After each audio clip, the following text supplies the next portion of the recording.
പ്രിയ പ്രേക്ഷകർക്കും കർത്താവായ യേശുക്രിസ്തുവിൻ്റെ നാമത്തിൽ സ്നേഹവന്ദനം. യേശുക്രിസ്തുവിൻ്റെ അത്ഭുതങ്ങൾ എന്ന ചർച്ചയിലേക്ക് നിങ്ങളെ ഏവരെയും സ്വാഗതം ചെയ്യുന്നു. ബെത്സൈദ കുളക്കരയിൽ നടന്ന അത്ഭുതം നിങ്ങൾ കേൾക്കാൻ റെഡിയാണോ? ഇന്ന് ഈ വിഷയത്തെക്കുറിച്ച് ചർച്ച ചെയ്യുന്നതിലേക്കായി നമ്മോടൊപ്പം pastor Rajesh, pastor John Joy എത്തിയിട്ടുണ്ട്. നമുക്ക് അവരെ സ്വാഗതം ചെയ്യാം. Pastor John Joy, pastor Rajesh, ഈ ചർച്ചയിലേക്ക് നിങ്ങൾ രണ്ടുപേരെയും ഹാർദവമായി സ്വാഗതം ചെയ്യുന്നു. ബെത്സൈദ കുളം എന്തുകൊണ്ട് വേറെ ഏതൊരു കുളത്തേക്കാളും പ്രത്യേകതയായി കാണിക്കുന്നു ഈ ബൈബിളിൽ? ബെത്സൈദ കുളക്കരയെക്കുറിച്ച് നമ്മൾ ചിന്തിക്കുമ്പോൾ യെരുശലേമിൽ ആ സമയത്ത് മറ്റു പല കുളങ്ങളും ഉണ്ടായിരുന്നെങ്കിൽ തന്നെയും ഈ ബെത്സൈദ കുളത്തെക്കുറിച്ച് വളരെ വ്യക്തമായൊരു പരാമർശം വേദപുസ്തകത്തിൽ കാണുന്നുണ്ട്. കാരണം ബെത്സൈദ കുളക്കരയിൽ വചനം പറയുന്നു, പല വ്യാധിക്കാരും കുരുടന്മാരും പലവിധമായ അസുഖം പിടിച്ചവരൊക്കെയും വന്ന് കിടക്കുന്നതായ ഒരു സ്ഥലമായിരുന്നു ബെത്സൈദ കുളക്കര. കാരണം ബെത്സൈദ കുളക്കരയിൽ 5 മണ്ഡപങ്ങളുണ്ടായിരുന്നു. ഈ 5 മണ്ഡപങ്ങളിലായിട്ട് ഈ രോഗികളൊക്കെയും തിങ്ങിപ്പാർക്കുകയായിരുന്നു. അതിന് രസകരമായൊരു കാരണമുണ്ട്. അതാണ് നമ്മൾ ഇന്ന് ഇപ്രകാരം ഈ ബെത്സൈദ കുളത്തെക്കുറിച്ച് കേൾക്കുവാനും അതേക്കുറിച്ച് ചർച്ച ചെയ്യുവാനുമായിട്ട് നാം ഇടയായിരിക്കുന്നത്. കുളക്കരയിൽ ഒത്തിരി രോഗികൾ വന്ന് കിടന്നിട്ടുണ്ടായിരുന്നു. ധാരാളം രോഗികൾ. കാരണം ഈ കുളക്കരയിൽ സൗഖ്യം എന്നുള്ളൊരു കാര്യമുണ്ട്. അതുകൊണ്ട് ഒരുപാട് ദേശത്തിൻ്റെ നാനാ ഭാഗങ്ങളിൽ നിന്ന് ധാരാളം രോഗികൾ അവിടെ വന്ന് അവരുടെ ബന്ധുക്കളോട് കൂടെ, അവരുടെ ചർച്ചക്കാരോട്, അവരുടെ സ്നേഹിതന്മാരോട് കൂടെയൊക്കെ ആ രോഗികൾ അവിടെ വന്ന് തമ്പടിച്ച് കിടക്കുകയാണ്. അതെ, ശരിക്കും പറഞ്ഞാൽ രോഗികളുടെ ഒരു മഹാസമ്മേളനം, ഒരു നല്ല ഹോസ്പിറ്റല്. അതെ, അതായിരുന്നു ബെത്സൈദ കുളക്കര. അപ്പോൾ അത്രയും വലിയ ഒരു കുളമായിരുന്നു അല്ലേ? കുളത്തിന്റെ വലിപ്പത്തെ കുറിച്ചല്ല നമ്മളിവിടെ പറയാൻ ഉദ്ദേശിക്കുന്നത്, മറിച്ച് അവിടെ ജനങ്ങളുടേതായ ആ കൂട്ടം 5 മണ്ഡപങ്ങളിലും നിറച്ച് ആൾക്കാരോട് തിങ്ങി നിറഞ്ഞതായ ഒരു സ്ഥലമായിരുന്നു. ആ രോഗികളുടെ വിശ്വാസം എന്തായിരുന്നു പാസ്റ്റർ? അവരുടെ വിശ്വാസം ഓരോ സമയങ്ങളിലായിട്ട് ആ ബെത്സൈദ കുളം ഒരു ദൂതനിറങ്ങി കലക്കുമെന്നൊക്കെയാണ് വിശ്വാസം. അപ്പോൾ അങ്ങനെയുള്ള സമയത്ത് ആദ്യം ആരാണോ ഇറങ്ങുന്നത് അവന് സൗഖ്യം ലഭിക്കും. അതെ, അതാത് സമയത്ത് ഒരു ദൂതൻ ആ കുളത്തിൽ ഇറങ്ങി കലക്കുമെന്നും, ആ കലക്കി കഴിഞ്ഞാൽ ആദ്യം ആരാണോ കുളത്തിൽ ഇറങ്ങുന്നത്, ഏത് അസുഖമായാലും, കുരുടനായാലും പക്ഷപാതം പിടിച്ചവനായാലും ഏത് പ്രയാസമുള്ളവനായിരുന്നാലും ആദ്യം ഇറങ്ങുന്നവൻ അസുഖം മാറി സൗഖ്യമുള്ളവനായി തീരുമെന്ന വിശ്വാസം അവരിലുണ്ടായിരുന്നു. അതുകൊണ്ടാണ് ഇവരെല്ലാവരും ആശുപത്രികളൊന്നും പോകാതെ ഇവിടെ വന്ന് കിടന്നത്. കർത്താവായ യേശുക്രിസ്തുവും ഈ കുളവും തമ്മിൽ എന്ത് ബന്ധമാണ് ഉണ്ടായിരുന്നത്? യേശുക്രിസ്തു ദൈവത്തിൻ്റെ വചനം നമ്മൾ വായിക്കുന്നു, പിശാചിൻ്റെ പ്രവൃത്തികളെ അഴിപ്പാൻ മനുഷ്യപുത്രനായിരിക്കുന്ന യേശുക്രിസ്തു ലോകത്തിൽ പ്രത്യക്ഷനായത്. അതെ, അപ്പം പിശാചിൻ്റെ പ്രവൃത്തികളിൽ, അല്ലെങ്കിൽ മനുഷ്യൻ ഇങ്ങനെ രോഗത്തിൻ്റെ അവസ്ഥയിൽ കിടക്കുന്ന ഈ രോഗങ്ങളിലുള്ള ഈ കൂട്ടമായിട്ട് കിടക്കുന്ന ആളുകളുടെ ഇടയിലേക്ക് കർത്താവ് വരുവാണ്ട് കർത്താവ് ആഗ്രഹിച്ചു. കാരണം യേശുക്രിസ്തു അങ്ങനെയുള്ള സ്ഥലങ്ങളിലേക്കാണല്ലോ ആവശ്യഭാരങ്ങളുമായിരിക്കുന്ന ജനത്തിലേക്ക് വരുവാണ്ടൊക്കെ എപ്പോഴും കർത്താവ് താല്പര്യം കാണിച്ചിട്ടുണ്ട്. അങ്ങനെ യേശുക്രിസ്തുവും ഇതൊന്ന് സന്ദർശിക്കാമെന്ന് വിചാരിച്ചു. വാസ്തവത്തിൽ യേശുക്രിസ്തു സന്ദർശനത്തിന് വലിയൊരു ഉദ്ദേശം ഉണ്ടായിരുന്നു. അപ്പോൾ കർത്താവായ യേശുക്രിസ്തു അവിടെ വന്നപ്പോൾ എന്ത് കാഴ്ചയാണ് യേശുക്രിസ്തുവിന് കാണാൻ കഴിഞ്ഞത്? കർത്താവ് കുളക്കരയിലൂടെ കടന്നു വരുന്നതായ സമയത്ത് ആ വലിയൊരു കൂട്ടം ജനത്തെ, അതായത് അസുഖത്താൽ പക്ഷപാതം പിടിച്ചവരും കുഷ്ഠരോഗികളും കുരുടന്മാരും കാലില്ലാത്തവരും കൈയില്ലാത്തവരും ചൊറി പിടിച്ചവരും അങ്ങനെ അനേകം ഒരു കൂട്ടത്തെ കർത്താവ് അവിടെ കാണുകയാണ്. അവരെ കണ്ട് കർത്താവിൻ്റെ മനസ്സ് അലിയുകയാണ്. അതുമാത്രമല്ല, കർത്താവായ ദൈവം ചോദിക്കുന്നതായ സമയത്ത് മനസ്സിലാക്കാൻ സാധിക്കുകയാണ്, ഇതുപോലെ ഒരു ദൂതനിറങ്ങി കുളം കലക്കുമെന്നും ആ സമയത്ത് ഇറങ്ങുന്ന മനുഷ്യൻ ഏത് രോഗിയായിരുന്നാലും അവന് സൗഖ്യം വരുമെന്നും കർത്താവായ ദൈവം കേൾക്കുകയാണ്. ആ സമയത്ത് വളരെ വിചിത്രമായൊരു സംഭവം, ഈ അവിടെ കാണുന്ന ഒരു രോഗിയെ മാത്രം ശ്രദ്ധിക്കുവാനായിട്ട് കർത്താവായ യേശു ഇടവരികയാണ്, മറ്റെല്ലാവരും അപേക്ഷിച്ച്. അപ്പം മറ്റു എല്ലാ രോഗികളും കർത്താവായ യേശുക്രിസ്തുവിനെ അറിഞ്ഞിരുന്നില്ലേ?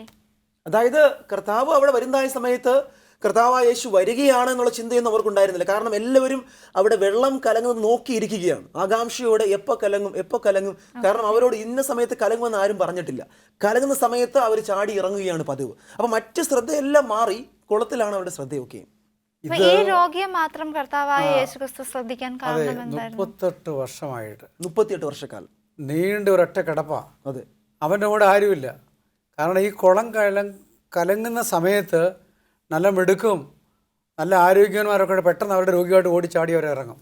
എന്നാൽ ഇവനെ ഇറക്കാൻ ആരുമില്ല. എന്നോ ഒരു ദിവസം കൊണ്ട് ഇട്ടിട്ട്, ഒരു പക്ഷേ എൻ്റെ ഒരു ഉദ്ദേശമാണ് അവരെല്ലാം പോയി.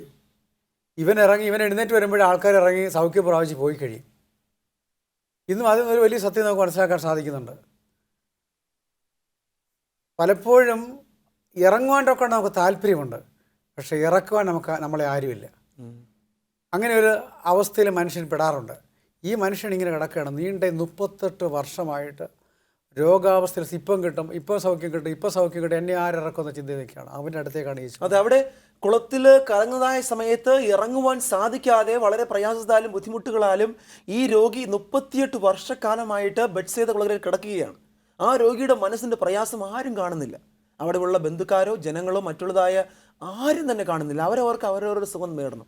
അതാണ് അവിടെ എല്ലാവരും. കർത്താവായ യേശു ക്രിസ്തുവിന് മാത്രം ആ രോഗിയെ മനസ്സിലാക്കാൻ കഴിഞ്ഞു അല്ലേ? അതെ, അവൻ്റെ അവസ്ഥ യേശു ക്രിസ്തു മനസ്സിലായി. നമ്മളെപ്പോഴും യേശു ക്രിസ്തു മനുഷ്യൻ്റെ അവസ്ഥകളും നിരപരാധിത്വങ്ങളും നിസ്സഹായ അവസ്ഥയിലും ആരും സഹായിപ്പാനില്ല, ആരും സംരക്ഷിപ്പാനില്ല, അങ്ങനെയുള്ള സ്ഥലങ്ങളിലൊക്കെ യേശു ക്രിസ്തു പ്രവർത്തിപ്പാൻ വളരെ താല്പര്യമാണ്. ഇവിടെ അതാ സംഭവിച്ചത്. ആ മനുഷ്യനെ സഹായിക്കാൻ മറ്റാരുമില്ല. യേശു ക്രിസ്തു അവൻ്റെ അടുത്തേക്ക് വന്നു. അവനോട് യേശു ക്രിസ്തു ചോദിക്കുന്നതാണ്, നിനക്ക് സൗഖ്യമാകുവാൻ മനസ്സുണ്ടോ?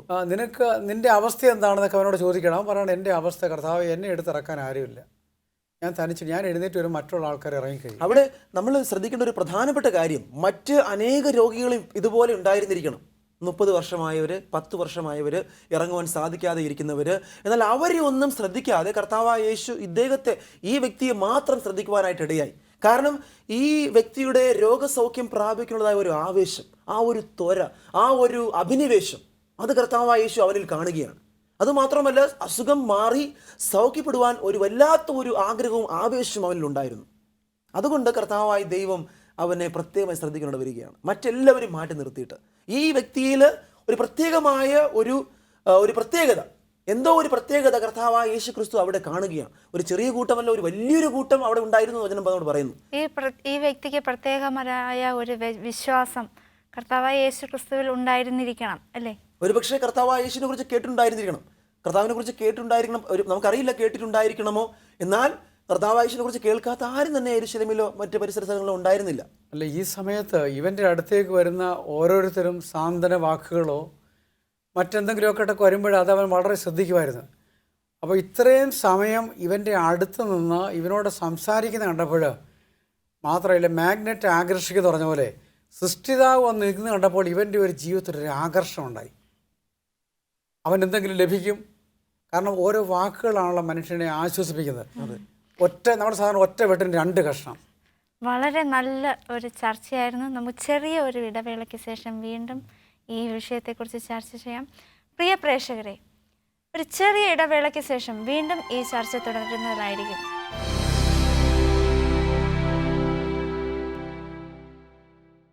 എല്ലാ പ്രിയ പ്രേക്ഷകർക്കും ബെത്സൈദ കുളക്കരയിലെ അത്ഭുതം എന്ന ചർച്ചയിലേക്ക് വീണ്ടും സ്വാഗതം.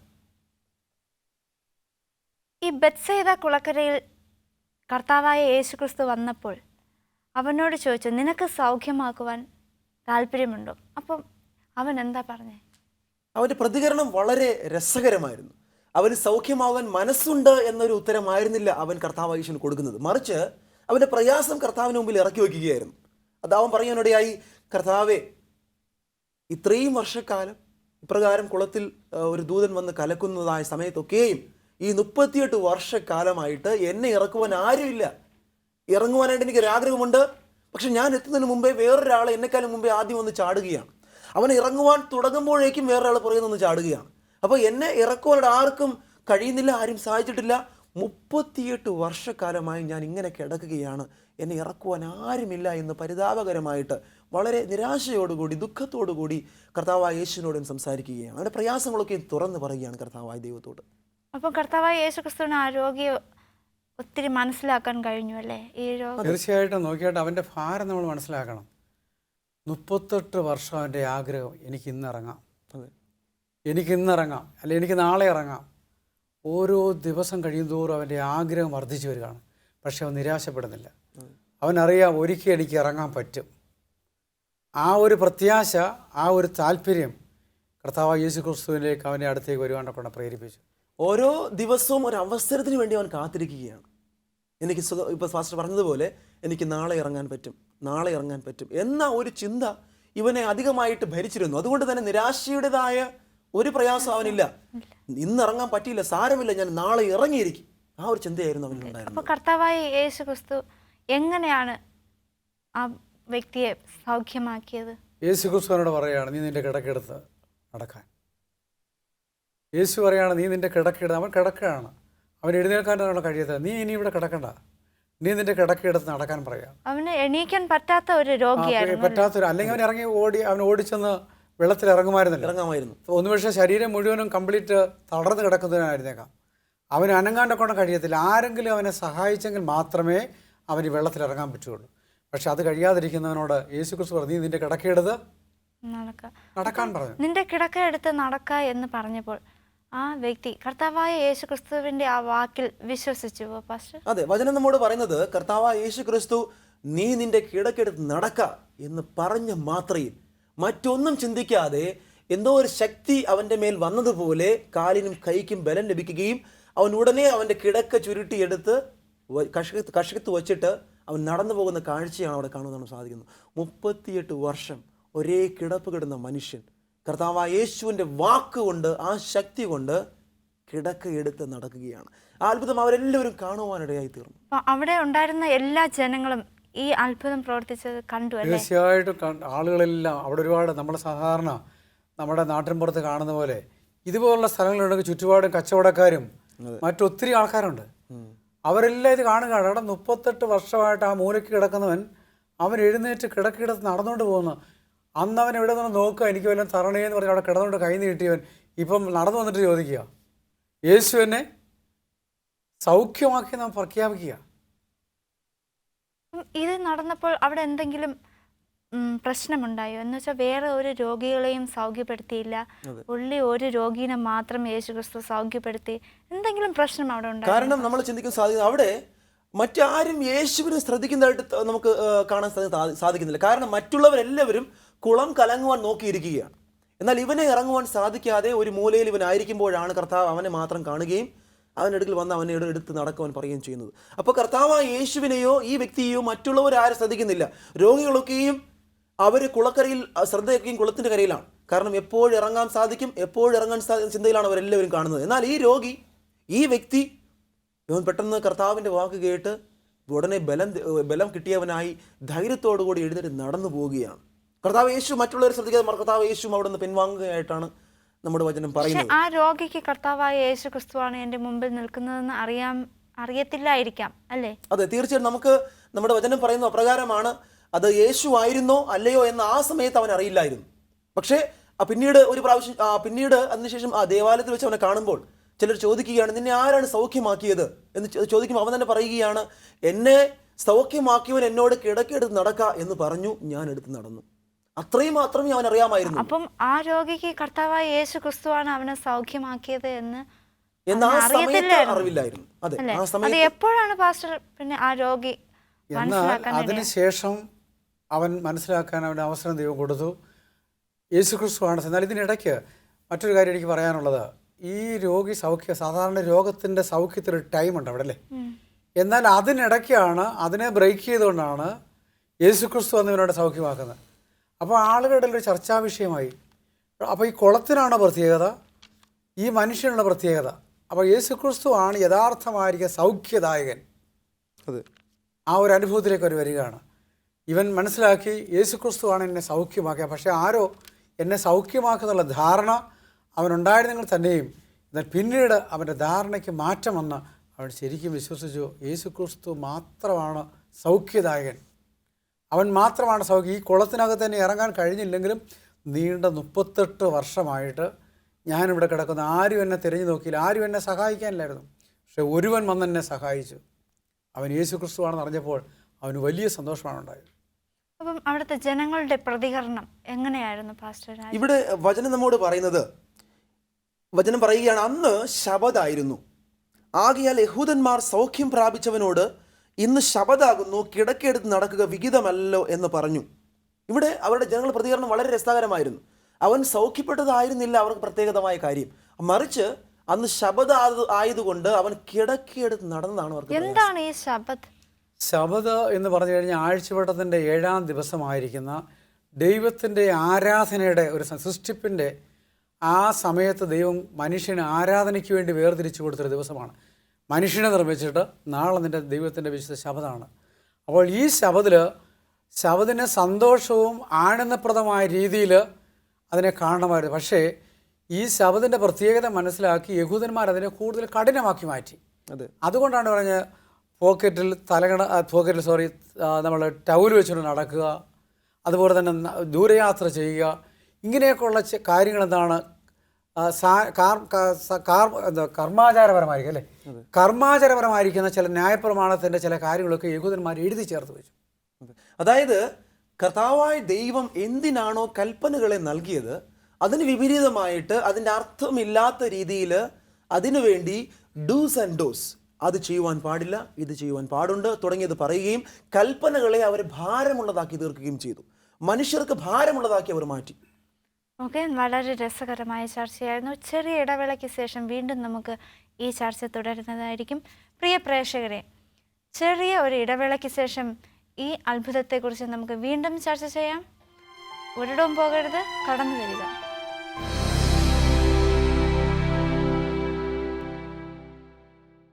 എല്ലാ പ്രിയ പ്രേക്ഷകർക്കും കർത്താവായ യേശു ക്രിസ്തുവിൻ്റെ അത്ഭുതങ്ങൾ എന്ന ചർച്ചയിലേക്ക് വീണ്ടും സ്വാഗതം. 38 വർഷമായി രോഗിയായി കിടന്ന അസുഖമായി കിടന്ന ഒരു രോഗി സൗഖ്യമാകുമ്പോൾ വളരെയേറെ സന്തോഷിക്കുകയല്ലേ വേണ്ടത്? അവിടെ കൂടുതൽ പ്രശ്നങ്ങൾ ഉണ്ടായെന്ന് പറയുന്നുണ്ട്. അത് എന്തുകൊണ്ടാണ് പാസ്റ്റർ അങ്ങനെ ഒരു സംഭവം? ഇവിടെ യഹൂദന്മാരാണ് ഈ വ്യക്തിയെ വീണ്ടും കാണുന്നത്. ഇവനെ കാണുമ്പോൾ അവർ ചോദിക്കുകയാണ്, ഇന്ന് ശബദാണല്ലോ, നിന്നോട് കിടക്കെടുത്ത് നടക്കാൻ പറഞ്ഞത് ആരാണ്? അതുകൊണ്ട് നീ ശബദിൽ വേല ചെയ്തിരിക്കുകയാൽ നീ ദൈവകൽപ്പനയ്ക്കെതിരായിട്ട് പ്രവർത്തിച്ചിരിക്കുകയാണ് എന്ന് അവനോട് ചോദിക്കുകയാണ്. ഇവിടെ ശബദ് ഒരു മാനദണ്ഡമായിട്ട് ഇവിടെ വന്നിരിക്കുകയാണ്. ശരിക്കും പറഞ്ഞാൽ കർത്താവായ ദൈവമാണ് ഇവർക്ക് കൽപ്പനകൾ എഴുതി നൽകിയത്. ശബദ് ഒരു ആരാധന ദിവസമായിരുന്നു. 6 ദിവസം നീ അധ്വാനിച്ച് 7-ാം ദിവസം നീ എന്ത് ചെയ്യുക? സ്വസ്ഥനായിരിക്കുക. അന്ന് നിന്റെ യഹോവയായ ദൈവത്തിൻ്റെ ശബദാകുന്നു. അന്ന് നീയും നിന്റെ വേലക്കാരൻ്റെ കുടുംബമൊക്കെയും ദൈവത്തെ ആരാധിക്കണം എന്ന് ദൈവം വ്യക്തമായൊരു കൽപ്പന അവർക്ക് നൽകിയിരുന്നു. എന്നാൽ കർത്താവായ യേശു ഭൂമിയിൽ വന്നതായ സമയമായപ്പോഴേക്കും യഹൂദന്മാർ ഈ കൽപ്പനയെ ഭാരമുള്ളതാക്കി തീർത്തിരുന്നു. ഇവർ അത് ചെയ്യുവാൻ പാടില്ല, ഇത് ചെയ്യുവാൻ പാടില്ല എന്ന് പറഞ്ഞുകൊണ്ട് ഈ കൽപ്പനയെ ഭാരമുള്ളതാക്കി തീർത്തു. അന്ന് ഒന്നും ചെയ്യുവാൻ പാടില്ല, സൗഖ്യപ്പെടുത്തുവാൻ പാടില്ല, ആഹാരം ഉണ്ടാക്കുവാൻ പാടില്ല, യാത്ര ചെയ്യുവാൻ പാടില്ല. കർത്താവായ യേശു ക്രിസ്തു ശബത്തിലാണ് ആ രോഗിയെ സൗഖ്യമാക്കിയത്. വചനം പറയുന്നത് ശബത്തിലാണ് കർത്താവായ ദൈവപ്രകാരം ഒരു പ്രവൃത്തി ചെയ്യുന്നത്. ഇവിടെ കർത്താവായ യേശു പറയുകയാണ്, ശബദ് മർക്കോസിന്റെ പുസ്തകം 2:27 പറയുന്നു, ശബദ് മനുഷ്യൻ നിമിത്തമത്രേ എന്ന് പറയുന്നു. അപ്പോൾ മനുഷ്യന് വേണ്ടിയിട്ടാണ് ദൈവം ഈ ശബദിനെ ഭൂമിയിൽ ഉണ്ടാക്കിയത്. അപ്പോൾ മനുഷ്യനൊരു പ്രയാസം ഉണ്ടായാൽ അവന് നന്മ ചെയ്യുവാനായിട്ട് ശബദ് നമുക്ക് ഉപയോഗിക്കാം എന്ന് ദൈവം ഈ ഒരു സംഭവത്തിലൂടെ കാണിക്കുകയാണ്. ഇത്രത്തോളം വർഷം അസുഖമായി കിടന്ന ഒരു മനുഷ്യനെ സൗഖ്യപ്പെടുത്തുന്നതിലൂടെ കർത്താവായ ദൈവം അവന് നന്മ ചെയ്യുകയായിരുന്നു. അതെ, ശബദിൽ നന്മ ചെയ്യുന്നത് വിഹിതം. അതെ, വിഹിതമല്ല പറഞ്ഞിരിക്കുന്നത്. കാരണം ശബദിനെ കർത്താവ് മനുഷ്യന് വേണ്ടി കൊടുത്തത് അത് നന്മയ്ക്കും അവൻ്റെ സന്തോഷത്തിനും വേണ്ടിയാണ്, അല്ലാതെ കൂടുതൽ വലിയൊരു കല്ലെടുത്ത് തലയിൽ വയ്ക്കുന്ന ഒരു അനുഭവത്തിലല്ല. അതെ, അപ്പോൾ ആ സന്തോഷത്തിലാണെങ്കിൽ അത് അനുഗ്രഹമായിരിക്കും. എന്ത് അർത്ഥത്തിലാണോ കർത്താവ് അത് അവർക്ക് നൽകിയത് അതിന് വിപരീതമായിട്ട് യഹൂദന്മാർ അതിനെ ഭാരമുള്ളതാക്കി തീർത്തു. അതുകൊണ്ടാണ് നിങ്ങൾ ചെയ്യുന്ന തെറ്റാണ്, ഈ ശബദാചാരം ഇപ്രകാരം നമ്മൾ ചെയ്യേണ്ടതല്ല എന്ന് കർത്താവ് യേശു അവൻ്റെ ശുശ്രൂഷയിലൊക്കെയും പരസ്യമായിട്ട് അവരെ പഠിപ്പിച്ചത്, ഒരു മാതൃക കാണിച്ചത്. മാത്രമല്ല ശബദിനെ നിർമ്മിച്ച ആരാണ്? അതെ, അവനോടാ ചോദിക്കുന്നത് ശബദം ലംഘിച്ചത്. അപ്പോൾ യേശു ക്രിസ്തു പാപിയായിട്ട് പറഞ്ഞതാണ്. അതെ, അതങ്ങനെയാണ് സംഭവിക്കുന്നത്. യേശു ക്രിസ്തു ഒരിക്കലും പാപിയല്ല. ശബദ ലംഘനം, കൽപ്പനാ ലംഘനം പാവം. പക്ഷേ യേശു ഒന്നിൽ തെറ്റിയാണ് സകലത്തിനും കുറ്റക്കാരൻ. കർത്താവായ യേശു ക്രിസ്തു ഈ രോഗിയെ സൗഖ്യമാക്കിയപ്പോൾ എന്താണ് ആ രോഗിയോട് പറഞ്ഞത്? ഇവിടെ പറയുന്നത് രസകരമായൊരു കാര്യമെന്ന് പറഞ്ഞാൽ, ഞാൻ നേരത്തെ പറഞ്ഞിരുന്നു, കർത്താവായ യേശു ക്രിസ്തു ആണോ, യേശുവാണ് ഇവനെ സൗഖ്യപ്പെടുന്നത് അവൻ ആദ്യം അറിയില്ലായിരുന്നു. ഇവിടെ വചനം പറയുകയാണ്, അനന്തരം യേശു 5-ാമത്തെ അധ്യായം 14-ാമത്തെ വാക്യം യോഹന്നാന്റെ പുസ്തകം, അനന്തരം യേശു അവനെ ദൈവാലയത്തിൽ വെച്ച് കണ്ട് അവനോട്, നോക്കൂ, നിനക്ക് സൗഖ്യമായല്ലോ, അധികം തിന്മയായത് ഭവിപ്പാതിരിപ്പാൻ ഇനി നീ പാപം ചെയ്യരുത്. കർത്താവ് വളരെ രസകരമായി അവനോട് പറയുകയാണ്, ഇനിയും അധികം തിന്മ നിനക്ക് ഭവിപ്പാതിരിപ്പാൻ നീ ഇനി പാപം ചെയ്യരുത്. അത് നമുക്ക് എല്ലാവർക്കുമായിട്ട് നൽകുന്ന ഒരു വലിയൊരു ഉപദേശമാണ്. അപ്പോൾ പാപം ചെയ്യുന്നതിൽ കൂടെയാണ് നമ്മൾ രോഗികളായി തീരുന്നത് എന്നാണ് ഈ വാക്യത്തെ കൂടെ നമുക്ക് അതായത് നാം ഇന്ന് പാപത്തിന്റെ ആധിക്യത്താലാണെന്ന് മനുഷ്യർക്ക് പലവിധമായ അസുഖങ്ങളും പ്രയാസങ്ങളും കഷ്ടങ്ങളും ദുരിതങ്ങളും സങ്കടങ്ങളും ഒക്കെയും നമ്മൾ ചിന്തിക്കുമ്പോൾ ആദിമ കാലഘട്ടങ്ങളിൽ അസുഖങ്ങളൊക്കെയും വളരെ കുറവായിരുന്നു. ഇന്ന് എന്തുമാത്രം അസുഖങ്ങളാണ് ലോകത്തുള്ളത്. പേരൊക്കെ നമ്മളെപ്പോലെ ചിക്കൻ ഗുനിയ എന്തെല്ലാം പേരുകളാണ് അസുഖത്തിനുള്ളത്. അപ്പം ഇന്ന് പാപം വർദ്ധിക്കും തോറും അസുഖങ്ങളൊക്കെയും ഭൂമിയിൽ കൂടി വന്നുകൊണ്ടിരിക്കുകയാണ്. പാപം നിമിത്തമാണ് ഇന്ന് ലോകത്ത് ഇത്രത്തോളം അസുഖങ്ങളും പ്രയാസങ്ങളും നമുക്ക് കാണാൻ സാധിക്കുന്നത്. തീർച്ചയായിട്ടും അപ്പം ഇതൊക്കെ നമുക്ക് തരണം ചെയ്യുവാനായിട്ട് സാധിക്കണം എന്ന് വരികിൽ നാം പാപമില്ലാത്തവരായി കർത്താവായ യേശുവിൽ നമ്മെ തന്നെ സമർപ്പിച്ച് ധൈര്യത്തോടെ നാം ജീവിക്കേണ്ടതായിട്ടുണ്ട്. ഈ ഒരു അത്ഭുത പ്രവൃത്തിയിലൂടെ ഇന്ന് നമുക്ക് എന്ത് പഠിക്കുവാൻ കഴിയും പാസ്റ്റർ? നീണ്ട 38 വർഷമായി ബെത്സയിദ കുളക്കരെ കിടന്ന ഈ പാവം പിടിച്ച മനുഷ്യൻ, അവൻ യേശുക്രിസ്തുവിൻ്റെ സ്പർശനം അല്ലെങ്കിൽ യേശുക്രിസ്തുവിൻ്റെ സാമീപ്യത്തിൽ അവൻ്റെ ജീവിതത്തിൽ മാറ്റമുണ്ടായെങ്കിൽ, വർഷങ്ങളായിട്ട് രോഗത്തിൻ്റെ അവസ്ഥയിലോ ഏത് സാഹചര്യത്തിലാണ് കിടന്നെങ്കിൽ യേശു നിൻ്റെ അടുത്തേക്ക് വരികയാണെങ്കിൽ, നീ യേശുവിൻ്റെ മുഖത്തേക്ക് നോക്കുകയാണെങ്കിൽ യേശുക്രിസ്തുവിനെ സൗഖ്യമാക്കാൻ കഴിയും. 38 വർഷമോ 20 വർഷമോ 15 വർഷമോ എത്ര വർഷമായിക്കൊള്ളട്ടെ, യേശുക്രിസ്തുവിന് അസാധ്യമായിട്ടൊന്നുമില്ല. ദൈവത്തിൻ്റെ വചനം പറയുന്നത് ഇങ്ങനെയാണ്: പിശാചിൻ്റെ പ്രവൃത്തികളെ അഴിപ്പാൻ മനുഷ്യപുത്രനായിരിക്കുന്ന യേശുക്രിസ്തു ലോകത്തിലേക്ക് വന്നു. പാപത്തിൻ്റെ അവസ്ഥയിൽ, രോഗത്തിൽ മുങ്ങിക്കിടക്കുന്ന അവസ്ഥയിൽ നിന്ന് നമ്മെ കരപിടിച്ച് കയറ്റുവാൻ, അല്ലെങ്കിൽ നമ്മളെ ആരോഗ്യമുള്ളവരായിട്ട് മാറ്റുവാൻ നമ്മുടെ കർത്താവായ യേശുക്രിസ്തു സാധിക്കും. യേശുക്രിസ്തുവിനെ വിശ്വസിച്ചാൽ എത്ര ദീർഘമായി ആരും നിന്നെ സഹായിക്കുന്നില്ലെന്ന് വിചാരിച്ചാലും യേശു നിൻ്റെ അടുത്തേക്ക് വരുന്നവനാണ്. അതെ, നാം അത് മനസ്സിലാക്കണം. 38 വർഷമായിട്ട് ആരും അവനെ തിരിഞ്ഞു നോക്കിയില്ല. എല്ലാവരും അവരവരുടെ കാര്യങ്ങൾ നോക്കിക്കൊണ്ട് പോവുകയാണ്. പക്ഷേ ഒരു ദിവസം കർത്താവായ യേശുക്രിസ്തു നമ്മുടെ അടുത്തേക്ക് വന്നു. അസാധ്യങ്ങളെ സാധ്യമാക്കുന്നതാണ് കർത്താവായ ദൈവം. ദൈവത്തിന് അസാധ്യമായിട്ടൊന്നുമില്ല. ദൈവത്തിനെല്ലാം സാധ്യമാണ്. പലപ്പോഴും നാം വിചാരിക്കുക സാധിക്കത്തില്ലെന്ന്. പക്ഷേ ഇന്ന് ഈ പ്രോഗ്രാം കണ്ടുകൊണ്ടിരിക്കുന്നവരോട് എനിക്ക് പറയാനുള്ളൊരു കാര്യം, യേശുക്രിസ്തു നിന്നെ സൗഖ്യമാക്കാൻ ആഗ്രഹിക്കുന്നു. ഒറ്റ കാര്യം, അവൻ്റെ മുഖത്തേക്ക് നോക്കാൻ നീ ഇന്ന് ഈ ദിവസങ്ങളിൽ തയ്യാറായാൽ ദൈവം തന്നെ നിശ്ചയമായിട്ട് സൗഖ്യമാക്കും. നീ ഏത് രോഗിയായിരുന്നാലും, ക്യാൻസറോ അല്ലെങ്കിൽ ഡോക്ടർമാർക്ക് ചികിത്സിച്ച് ഭേദമാക്കാൻ വയ്യാത്ത ഏത് രോഗമായിരുന്നാലും, ഇത് ഇവിടെ അങ്ങനെ സംഭവിച്ചത്, യേശുക്രിസ്തുവിലേക്ക് നോക്കിയാൽ യേശുക്രിസ്തു നിന്നെ സൗഖ്യമാക്കും. വളരെ രസകരമായ ഒരു ചർച്ചയായിരുന്നു. ഇതിൻ്റെ അവസാനമായിട്ട് പാസ്റ്റർ ജോയിയുമായിട്ട് നമുക്ക് പ്രാർത്ഥിക്കാം. സ്നേഹമുള്ള വാഴ്ത്തപ്പെട്ട ദൈവമേ, സ്വർഗ്ഗപിതാവേ, ബെത്സയിദ കുളക്കര ഒരു സൗഖ്യത്തിൻ്റെ വലിയൊരു ദൂത് ഞങ്ങൾക്ക് തന്നതിനായിട്ട് നന്ദിയോടെ സ്തോത്രം. അങ്ങയുടെ കരങ്ങളെ ഞങ്ങൾ ഏൽപ്പിക്കുന്നു. ഇത് കേട്ടുകൊണ്ടിരിക്കുന്ന രോഗത്തിൻ്റെ അവസ്ഥയിലിരിക്കുന്നവർക്ക് കർത്താവേ നീ സൗഖ്യം കൊടുക്കണമേ. യേശുക്രിസ്തു വിലയേറിയ നാമത്തിൽ തന്നെ, ആമേൻ. ഈ ചർച്ചയിൽ പങ്കെടുത്ത പാസ്റ്റർ രാജേഷിനും പാസ്റ്റർ ജോയിക്കും ഹോപ്പ് ചാനലിൻ്റെ നാമധേയത്തിൽ എൻ്റെ ഹൃദയം നിറഞ്ഞ നന്ദി അർപ്പിക്കുന്നു. ഈ പ്രോഗ്രാം വീക്ഷിച്ച എല്ലാവർക്കും എൻ്റെ ഹൃദയം നിറഞ്ഞ നന്ദി അർപ്പിക്കുന്നു. 38 വർഷം ഒരേ കിടപ്പ് കിടന്ന രോഗിയെ സൗഖ്യമാക്കുവാൻ കർത്താവായ യേശുക്രിസ്തുവിന് സാധിച്ചു. ഇന്ന് നിനക്ക് സൗഖ്യമാക്കുവാൻ മനസ്സുണ്ടോ എന്ന് ചോദിച്ചാൽ നിങ്ങൾ കിടക്കയെടുത്ത് നടക്കുമോ?